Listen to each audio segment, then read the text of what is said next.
रवि 10 साल का लड़का था जो अपने माता पिता और बड़े भाई के साथ एक छोटे से गांव में रहता था। वह जिज्ञासु स्वभाव का था और उसे अपने आसपास की दुनिया को खंगालना पसंद था।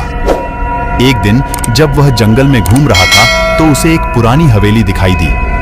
हवेली जर्जर हालत में थी और उसके आसपास का इलाका उजाड़ था। रवि ने इससे पहले कभी हवेली नहीं देखी थी और वह इसके बारे में उत्सुक था। वह हवेली के करीब गया और अंदर झांकने लगा।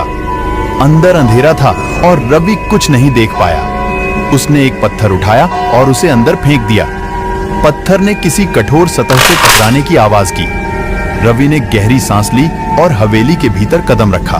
हवेली के अंदर अंधेरा और धूल भरा था। रवि धीरे धीरे अंदर बढ़ता गया, अपने आसपास की चीजों को देखने की कोशिश करता रहा। अचानक उसने एक आवाज सुनी। आवाज किसी महिला की तरह लग रही थी और वह रो रही थी। रवि रुक गया और आवाज की तरफ ध्यान से सुनने लगा। आवाज एक कमरे से आ रही थी जो उसके सामने था। रवि धीरे धीरे कमरे के दरवाजे की तरफ बढ़ता गया। जब वह दरवाजे के करीब पहुंचा तो उसने आवाज सुनना बंद कर दिया। उसने धीरे से दरवाजा खोला और अंदर झांकने लगा। कमरा अंधेरा था, लेकिन रवि एक आकृति को बिस्तर पर बैठा देख सका। आकृति एक महिला की तरह लग रही थी और उसके लंबे काले बाल थे। वह अपने चेहरे पर हाथ रखकर रो रही थी। रवि कमरे में चला गया। क्या बात है?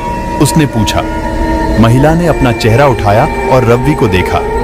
उसकी आंखें आंसुओं से भरी हुई थीं। मुझे मदद की जरूरत है, उसने कहा। मैं तुम्हारी मदद करूंगा, रवि ने कहा। मुझे बताओ कि क्या बात है? महिला ने रवि को अपनी कहानी सुनाई। उसने उसे बताया कि वह हवेली में अकेली रहती है और वह भूतों से परेशान है। उसने कहा कि भूत उसे रात को डराते हैं और वह बहुत डरी हुई है। रवि ने महिला की कहानी सुनी और उसके लिए बुरा महसूस किया। उसने उसे बताया कि वह उसकी मदद करेगा। उसने उसे हवेली में रहने के लिए कहा और उसने उससे वादा किया कि महिला रवि की मदद के लिए बहुत आभारी थी। उसने उसका धन्यवाद किया और उसे अपना दोस्त बना लिया। रवि और महिला दोस्त बन गए और वे खुशी खुशी रहने लगे। तो दोस्तों, आपको इस स्टोरी से क्या सीख मिली? अगर हर किसी इंसान या जानवर में अच्छाई होती है तो भूतों में भी अच्छाई होती है। अगर हम दूसरों को मौका दें तो हम एक दूसरे के दोस्त बन सकते हैं। अगर आपको ये स्टोरी अच्छी लगी हो तो चैनल को सब्सक्राइब, लाइक और शेयर करना ना भूलें। धन्यवाद। मिलते हैं अगले स्टोरी में।